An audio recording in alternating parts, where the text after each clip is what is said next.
जय माता दी, जय माँ कामाख्या, जय श्री महाकाल महाराज।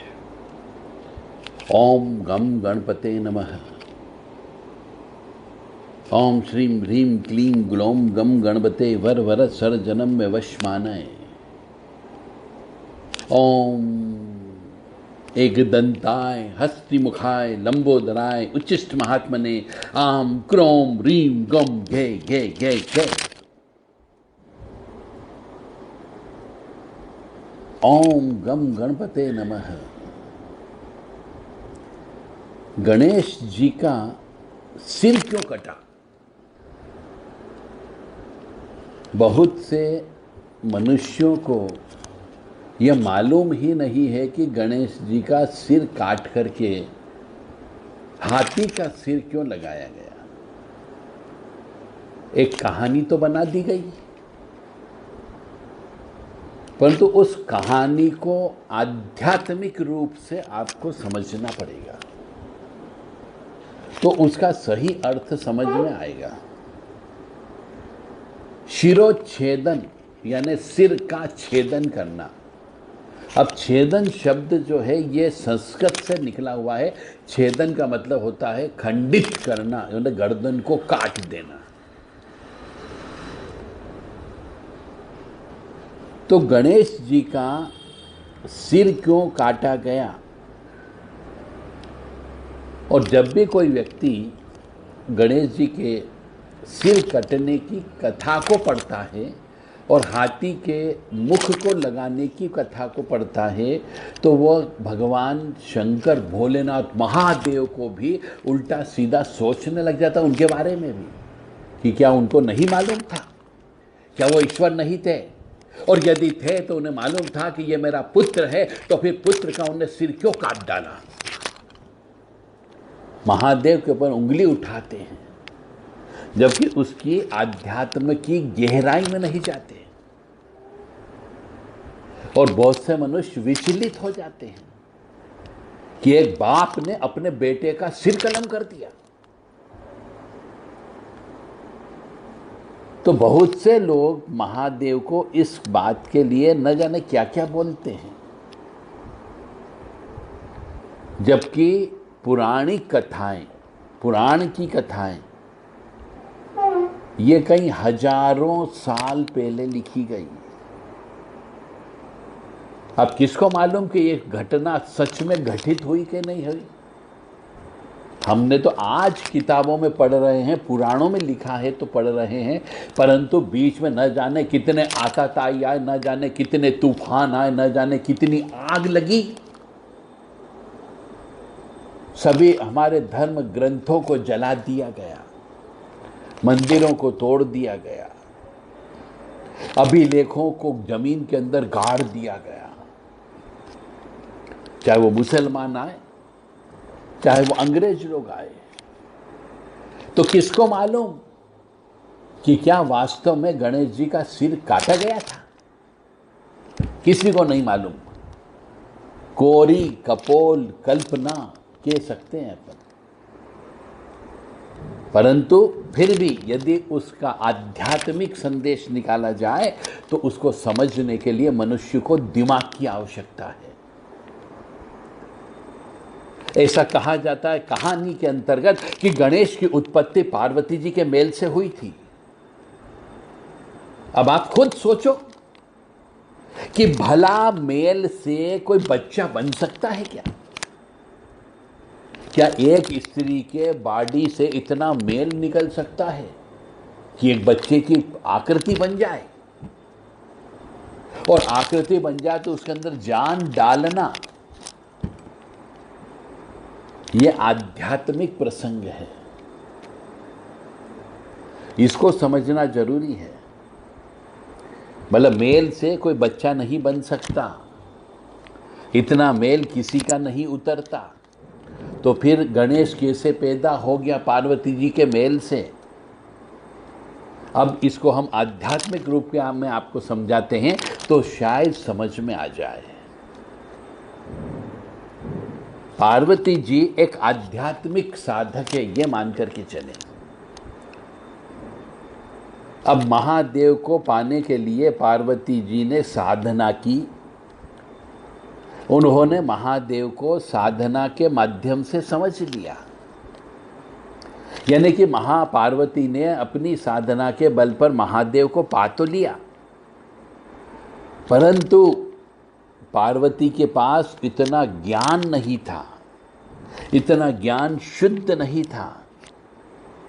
अतः उनसे जन्मा बच्चा अर्थात उनके मेल, अर्थात और यदि गहराई में जाते हैं तो उनके कमजोर ज्ञान से जन्मा है।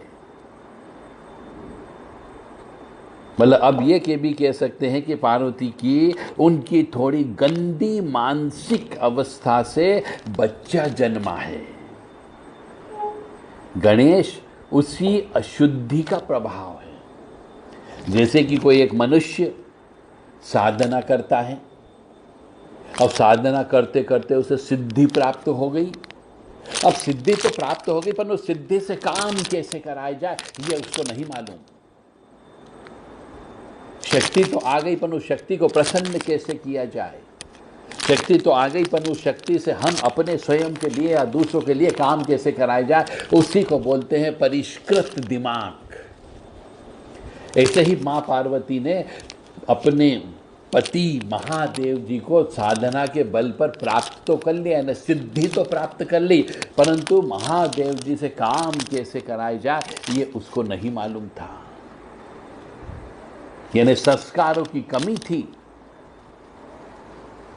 तो गणेश जी उसी अशुद्धि का प्रभाव है कि बालक गणेश में बड़ा अड़ियलपन था। ऐसा कहते हैं कि बड़े अड़ियलपन वाले गणेश थे, उनमें संस्कारों की कमी भी थी,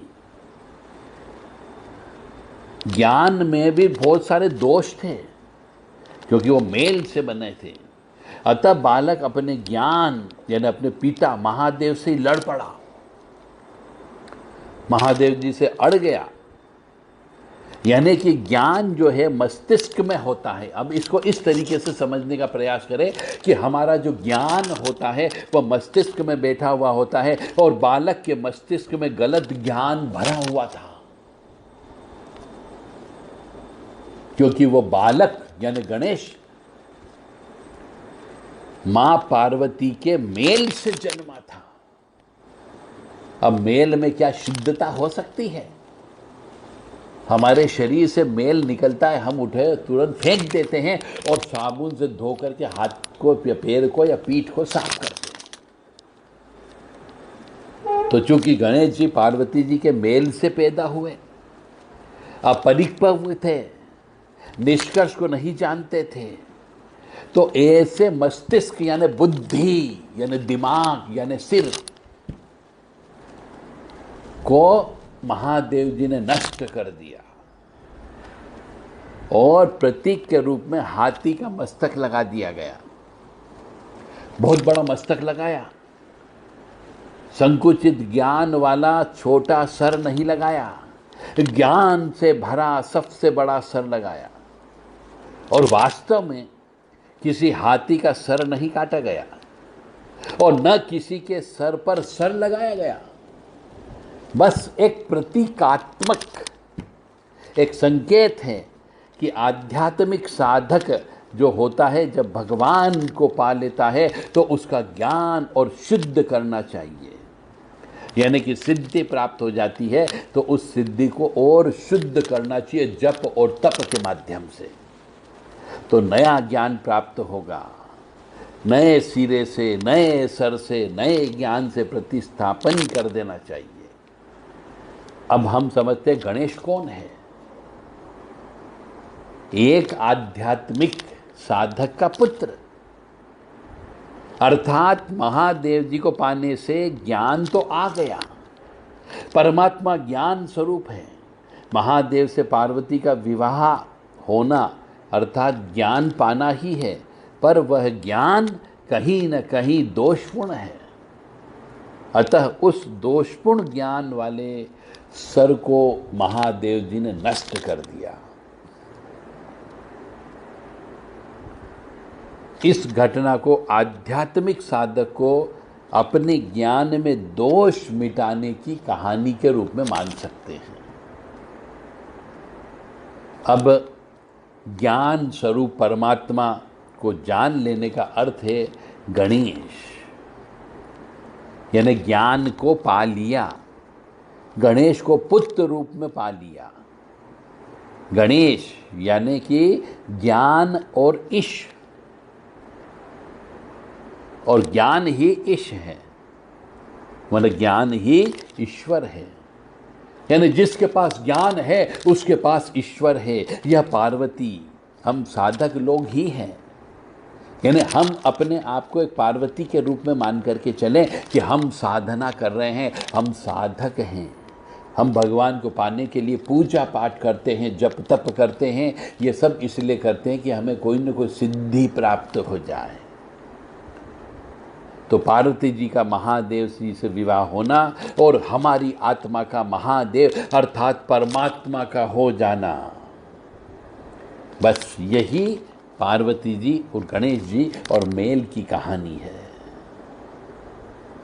तो इस कथा से हमें आध्यात्मिक संदेश प्राप्त होता है कि ओ साधक, तूने ज्ञान स्वरूप परमात्मा को तो जान लिया, पर अभी तेरा जानना दोषपूर्ण है। और इस दिमाग को, इस बुद्धि को, इस ज्ञान को जो जाना है, इसको और शुद्ध कर, पुराने सर को नए सर के रूप में स्थापित कर। यानी हमारे पास जब सिद्धि आ जाती है तो उस सिद्धि को और बल देना पड़ता है, जप के माध्यम से, तप के माध्यम से और हवन पूजन के माध्यम से, तब जाकर के वास्तव में गणेश के ऊपर हाथी का सिर होगा। अन्यथा वह अड़ियल टट्टू वाला होगा, क्रोधित अवस्था वाला होगा, हठी होगा। अब शायद आपके समझ में आ गया होगा कि माँ भगवती जगत जननी पार्वती ने भोलेनाथ को प्राप्त करना यानी सिद्धि को प्राप्त करना है, और सिद्धि प्राप्त करने के बाद में जब हमने हमारे ज्ञान को शुद्ध करने के लिए किसी गुरु की आवश्यकता होती है, और वह गुरु ही हमारे उस ज्ञान को शुद्ध करता है, यानी मेल वाले गणेश जी के सिर के ऊपर काट करके हाथी का सिर लगाता है। इसलिए यहाँ पर गुरु की महत्वता है। इसलिए गुरु के गुरु, गुरुओं के गुरु, परम गुरु, परमात्मा गुरु, इन सबको शिव कहा गया है। इसीलिए मनुष्य को अपने जीवन में जीते जी मरने के पहले गुरु अवश्य बनाना चाहिए। बस यही इस कथा का संदेश है। अब आप समझ गए होंगे कि वास्तव में पार्वती जी के मेल से गणेश जी की उत्पत्ति नहीं हुई, और न ही वास्तव में भोलेनाथ ने किसी का सिर काटा। यह सिर्फ एक आध्यात्मिक संदेश देने वाली कहानी है, जिसको इस तरीके से मनुष्य को समझना चाहिए। ओम गम गणपते नमः, ओम गम गणपते नमः, ओम गम गणपते नमः, ओम गम गणपते नमः। ओम श्रीमन महागणाधिपते नमः, ओम श्रीमन महागणाधिपते नमः, ओम श्रीमन महागणाधिपते नमः, ओम श्रीमन महागणाधिपते नमः। ओम क्लीं ह्रीं श्रीं ऐं ग्लौं ओम ह्रीं क्रों गम ओम नमो भगवते महागणपते स्मरण मात्र संतुष्टाय, सर्व विद्या प्रकाशकाय, सर्व काम प्रदाय, भव बंधन विमोचनाय, ह्रीं सर्वभूत वंदनाय, क्रों साध्याकर्षणाय, क्लीं जगत्त्रय वशीकरणाय, सौम सर्वमन शोभनाय, श्री महासंपत् प्रदाय, ग्लौं भूमंडल अधिप्रत्याय, महाज्ञान प्रदाय, चितानंद आत्मने, गौरी नंदनाय, महायोगिने, शिवप्रियाय, सर्वानंद वर्धनाय, सर्व विद्या प्रकाशन प्रदाय, द्राम चिरंजीवीने, ब्लूम सम्मोहनाय, ओम मोक्ष प्रदाय, फट वशिंग कुरु कुरु, षोड़ आकर्षणाय, होम विद्वेषणाय विद्वेषणाय विद्वेषणाय, होम उच्चाटय उच्चाटय, ठह ठह स्तंभाय खैम खैम मारे मारे शोषे शोषे पर मंत्र यंत्र तंत्राणि छेदे छेदे दुष्ट ग्रहान निवारे निवारे दुखम हर हर व्याधि नाशे नाशे नमः संपन्ना संपन्न स्वाहा सर्वपल्लव स्वरूपाय महाविद्याय गम गणपते स्वाहा यंत्र मंत्र छित लांछित लाभ नघ मृत्युश्च व्रजशो भूत प्रेत पिशाच काहा प्रतिहता निर्घात पातिदिव उत्पन्नम च समस्त दुख दूरितम उच्चाटन उत्पादम कम वंदेम अभिष्ट गणाधिम भयहरम विघ्नोपनाशम परम ओम गम गणपते नमः। ओम नमो महागणपते महावीराय दशभुजाय मदन काल विनाशन मृत्यु हन हन यम यम मद मद कालम संहर संहर सर्वग्रहान चूरय चूरय नागय नागय मूढ़य मूढ़य रुद्र रूप त्रिभुवनेश्वर सर्वतोमुख होम फट स्वाहा। ओम नमो गणपते श्वेतार्क गणपते श्वेतार्क मूल निवासाय वासुदेव प्रियाय दक्ष प्रजापति रक्षकाय सूर्य वर प्रदाय कुमार गुरुवे ब्रह्मादि सुरावंदिताय सर्प भूषणाय शशांक शेखर सर्पमालांकृत देहाय धर्म ध्वजाय धर्म वाहनाय त्राही त्राही देही देही अवतर अवतर गम गणपते वक्रतुंड गणपते वरवरद सर्वपुरुष वश्यकरम सर्वदुष्ट मृग वश्यकरम सर्वस्व वशंकर वशीम कुरु सर्वदोषान बंधय बंधय सर्वव्याधि निकृंत निकृंत सर्वविषाणी संहर संहर सर्वदारिद्र्यम मोचय मोचय सर्वविघ्नान चिंदी चिंदी सर्वव्रजाणी स्फोटय स्फोटय सर्वशत्रुन उच्चाटय उच्चाटय सर्वसिद्धिम कुरु कुरु सर्वकार्याणि साधय साधय गाम गीम गूम गैम गोम गम गणपते होम फट स्वाहा। ओम श्रीमन महागणाधिपते स्वाहा। तो इस प्रकार से महागणपति जी की यदि कोई साधना करता है तो उसके दरिद्र दुख परेशानी सभी का नाश हो जाता है। और यहाँ तक कि उसके ऊपर यदि कोई ऊपरी बाधा है, तंत्र बाधा है, काला जादू है, तो ये सब चीज़ भी समाप्त होने की संभावना पूरी पूरी बन जाती है। अब गणपति जी के कई रूप हैं। बाल गणपति, तरुण गणपति, भक्त गणपति, वीर गणपति, शक्ति गणपति, द्विज गणपति, सिद्धि गणपति, विघ्न गणपति, उच्चिष्ट गणपति, हेरंब गणपति, उद्द गणपति, क्षिप्र गणपति, श्री लक्ष्मी गणपति, विजय गणपति, महागणपति, नृत्य गणपति, एकाक्षर गणपति, हरिद्रा गणपति, यक्ष गणपति, वर गणपति, ठुंडी गणपति, क्षिप्र प्रसाद गणपति, ऋणमोचन गणपति, एकदंत गणपति, षष्ठी गणपति, द्विमुख गणपति, श्री उद्दंड गणपति, दुर्गा गणपति, त्रिमुख गणपति, योग गणपति, सिंह गणपति, संकट हरण गणपति। तो इस प्रकार से ये 32 प्रकार के गणपति का पूजन सनातन धर्म में किया जाता है। जो जैसे गणेश जी का पूजन करता है उसको वैसे ही फल की प्राप्ति होती है।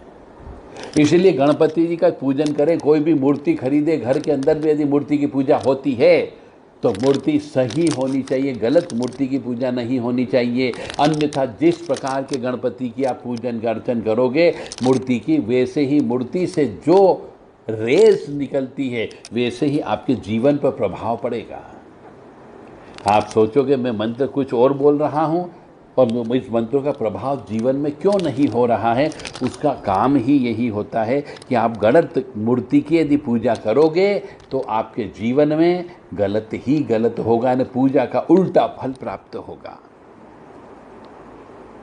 इसलिए किसी ज्ञानी व्यक्ति से जो गणपति जी के स्त्रोत होते हैं उन स्त्रोत के अनुसार गणपति जी की मूर्ति को खरीदना चाहिए ताकि उस स्रोत का पूरा फल आपको प्राप्त हो सके।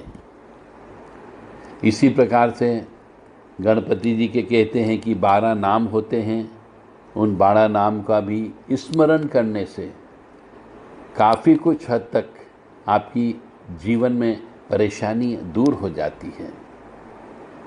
प्रथम वक्रतुंडम च एकदंतम द्वितीयकम तृतीयम कृष्ण पिंगलाक्ष गजवक्त्रम चतुर्थकम लंबोदरम पंचम च षष्ठम विकटमेव च सप्तम विघ्नराजेन्द्रम धूम्रवर्णम तथा षष्ठम नवम भालचंद्रम च दशम तु विनायकम एकादशम गणपति द्वादशम तु गजाननम द्वादशेतानि नामानि त्रिसन्ध्यः यः पठेन्नरः न च विघ्नभयं तस्य सिद्धिकरं प्रभो विद्यार्थी लभते विद्या धनार्थी लभते धनम पुत्रार्थी लभते पुत्र मोक्षार्थी लभते गतिम जपेन्द्र गणपति श्रोतम षट भी मार्से फलम लभेत संवत्सरिन सिद्धिम च लभते नात्र संशय। तो इसका कहने का अर्थ यहाँ पर यह है कि जो व्यक्ति गणपति जी के इन मंत्रों का जप करता हो, ओम गम गणपते नमः वक्रतुंड महाकाय सूर्यकोटि समप्रभा निर्विघ्नं कुरु मे देव सर्व कार्येषु सर्वदा। कोई भी कार्य प्रारंभ करें, गणपति जी को जरूर याद कर लें ताकि आपके जीवन में कष्ट की प्राप्ति न हो, क्योंकि ऐसा गणपति जी को ऐसा आर्डर है, आदेश है, ये कह लीजिए कि गणपति जी का पूजन करने से, सर्वप्रथम गणपति जी का पूजन करने से आपके जीवन में सुख ही सुख की प्राप्ति होगी। ओम गम गणपते नमः, ओम गम गणपते नमः, ओम गम गणपते नमः, ओम गम गणपते नमः, ओम गम गणपते नमः, ओम गम गणपते नमः, ओम गम गणपते नमः, ओम गम गणपते नमः, ओम गम गणपते नमः, ओम गम गणपते नमः, ओम गम गणपते नमः, ओम गम गणपते नमः, ओम गम गणपते नमः। ओम श्रीं ह्रीं क्लीं ग्लौं गणपते वर सरजनमे वश्मानय। ओम श्रीं ह्रीं क्लीं ग्लौं गम गणपते वर सरजनमे वश्मानय। ओम श्रीं ह्रीं क्लीं ग्लौं गम गणपते वर सरजनमे वश्मानय। ओम श्रीं ह्रीं क्लीं ग्लौं गणपते वर सरजनमे वश्मानय। तो ये तो हुई गणपति जी की बात, मंत्र की बात। घर में दुख दरिद्र को नाश करने के लिए गणपति जी की पूजा। अब गणपति जी की दाई सूंड और बाई सूंड के बारे में भी बहुत से मनुष्यों को नहीं मालूम है कि कौन सी सूंड किस तरफ होना चाहिए और कौन से गणेश जी की पूजा करना चाहिए। गणेश जी की यदि गलत प्रतिमा आप लेकर के आ जाते हो तो अब सवाल सामने आता है कि गणेश जी की कौन सी सूंड होनी चाहिए, क्योंकि आपके माता पिता ने आपको नहीं समझाया, आपके गुरु ने आपको नहीं समझाया कि गणेश जी की मूर्ति के अंदर देखा जाता है कि सूंड दाईं तरफ होनी चाहिए कि बाईं तरफ होनी चाहिए। अब आप जब गणपति जी की मूर्ति खरीदने के लिए जाते हैं तो बनाने वाले मूर्ति को ढांचे के अंदर, सांचे के अंदर ढालने वाले मनुष्य कई बार हिंदू नहीं होते हैं और ढालने वाले को भी मालूम नहीं होता कि गणेश जी की मूर्ति की सूंड किस तरफ होनी चाहिए।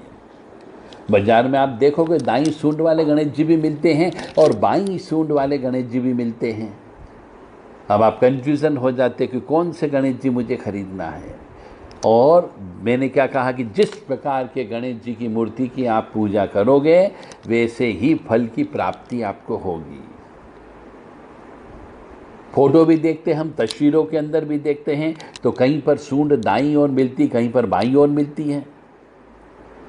और सीधी सूंड वाले गणेश जी तो बहुत कम मिलते हैं, रेयर केस में मिलते हैं कि गणेश जी की सूंड बिल्कुल सीधी हो।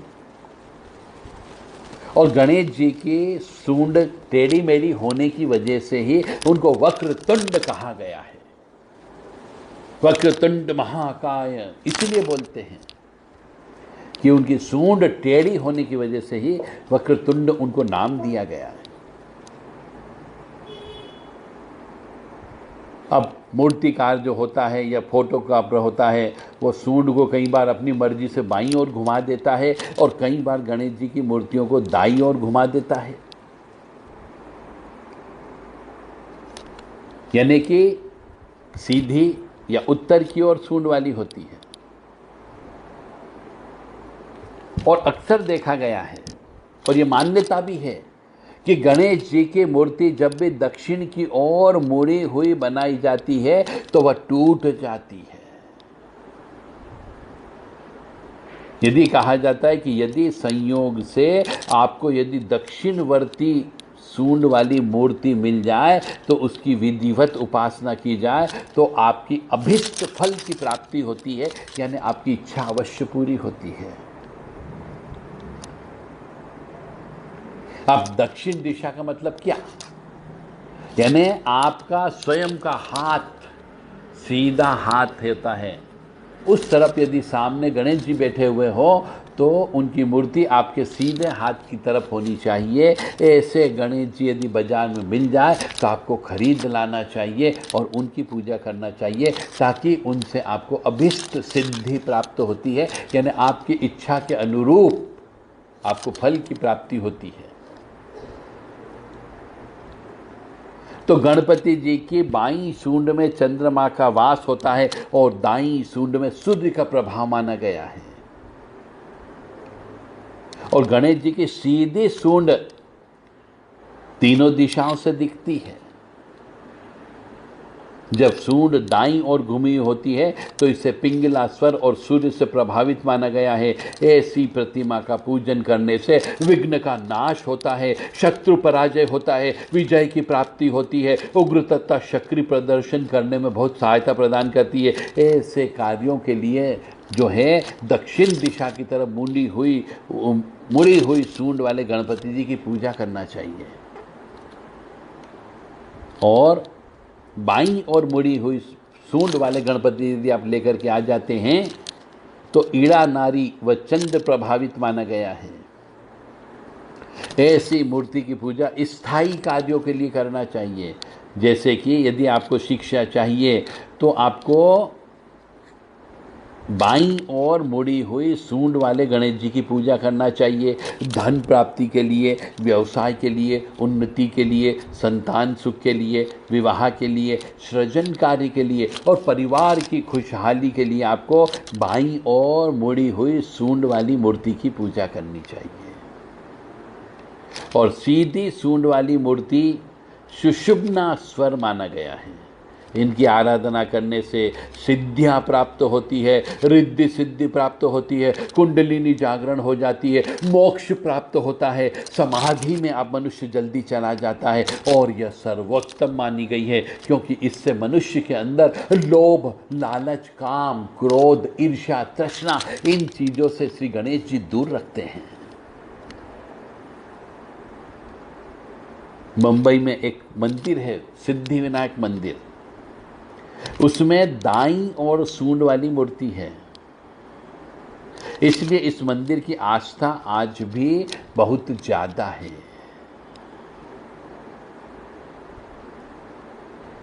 और अधिकांशतः विद्वान लोग मानते हैं कि मनुष्य को दाईं और घूमी हुई सूंड वाले गणेश जी की ही पूजा करना चाहिए, ताकि परिवार बसा रहता है। और कुछ विद्वानों का यह मानना है कि बाईं ओर घूमी हुई सूंड वाले गणेश जी शुभ प्रदान करते हैं। परंतु अब मैं अपनी बात रखूंगा यहाँ पे कि गणेश जी की स्थापना यदि घर में करनी हो, घर के अंदर, परिवार के अंदर, जब हम पूरे सब परिवार वाले मिलकर के गणेश जी की पूजा करते हैं तो दाईं ओर घूमी हुई सूंड वाले गणेश जी ही घर के अंदर बैठाना चाहिए, वही शुभ होते हैं। दाईं ओर घूमी हुई सूंड वाले गणेश जी सिद्धि विनायक कहलाते हैं। इनके दर्शन करने से भी हर कार्य सिद्ध हो जाता है। किसी विशेष कार्य से कहीं बाहर जाते हैं तो इनके दर्शन करके जाने से वो कार्य सफल होने की संभावना ज़्यादा हो जाती है और उनके शरीर से पॉजिटिव एनर्जी रहती है और वास्तु दोष का भी नाश होता है। तो इस प्रकार से सूंड के बारे में हमने आपको बड़ी गहराई से आज चर्चा की, क्योंकि आज गणेश चतुर्थी है। घर के मुख्य द्वार पर भी गणेश जी की मूर्ति लगाना चाहिए, तस्वीर लगाना चाहिए या टाइल्स लगा देना चाहिए। और जब घर के ऊपर लगाते हैं, क्योंकि घर स्थायी होता है और जहाँ स्थायी वाली बात होती है और मुख्य द्वार पर लगाते हैं तो वहाँ बाईं और घूमी हुई सूंड वाले गणेश जी की स्थापना करना चाहिए। यानी पूजन करते हैं तो दाईं वाली होना चाहिए और स्थापना कर दी जाती गणेश जी की तो बाईं और वाली सूंड वाली गणेश जी की स्थापना करना चाहिए, क्योंकि वो विघ्न विनाशक कहलाते हैं। और बाईं ओर घूमी हुई सूंड वाले गणेश जी मुख्य द्वार पर लगाने के पीछे तर्क यह है कि हम जब कहीं पर भी बाहर जाते हैं तो कई प्रकार की अला बला विपदा, जादू टोना, तंत्र मंत्र, नेगेटिव एनर्जी हमारे साथ आ जाती है और घर में प्रवेश करने के पहले जब हम विघ्न विनाशक गणेश जी के दर्शन करते हैं तो इसके प्रभाव से वह सभी नेगेटिव एनर्जी वहीं पर रुक जाती है, वह हमारे साथ घर में प्रवेश नहीं कर पाती है। इसलिए घर के मुख्य दरवाजे पर बाहर की तरफ और अंदर की तरफ दो ही तरफ गणेश जी को लगाया जाता है। तो ये रहस्य भी आपको समझ में आ गया होगा कि गणेश जी की मुख्य दरवाजे पर दोनों तरफ गणेश जी क्यों लगाते हैं, कौन तरफ वाली सूंड सीधे गणेश जी, बाएं तरफ दाएं तरफ, कौन से गणेश जी की पूजा करना चाहिए और उन सबसे अलग अलग फल की प्राप्ति होती है। यह ज्ञान देव राधा ट्रस्ट के द्वारा आपको दिया जा रहा है सत्यवाणी चैनल के माध्यम से। मैंने अपने इष्ट देवता माँ भगवती जगत जननी और परमपिता परमात्मा की कृपा से, उनके आदेश से आपको यह ज्ञान आज गणेश चतुर्थी के दिन दिया। अब आपकी इच्छा है, भगवान ने आपको बुद्धि भी दी है, ज्ञान भी दिया है, सोचने समझने की शक्ति भी दी है, आपको पागल नहीं बनाया है, बुद्धि दी है तो उससे सोचो समझो और जीवन में इसका प्रयोग करो। अब आपकी इच्छा, आप प्रयोग करोगे तो निश्चित तौर से जीवन में सुख समृद्धि शांति की प्राप्ति होगी।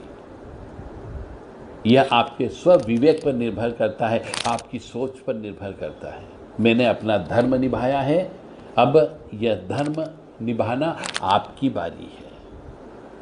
अभी तक आपने जो कुछ भी कर लिया उसकी वजह से आपको यदि कष्ट की प्राप्ति हो रही है तो इस बार के गणेश चतुर्थी पर गणेश जी को खरीद के लाओ और अपने दुखों का अंत करो। ओम गम गणपते नमः। ओम श्रीमन्महागणाधिपते नमः।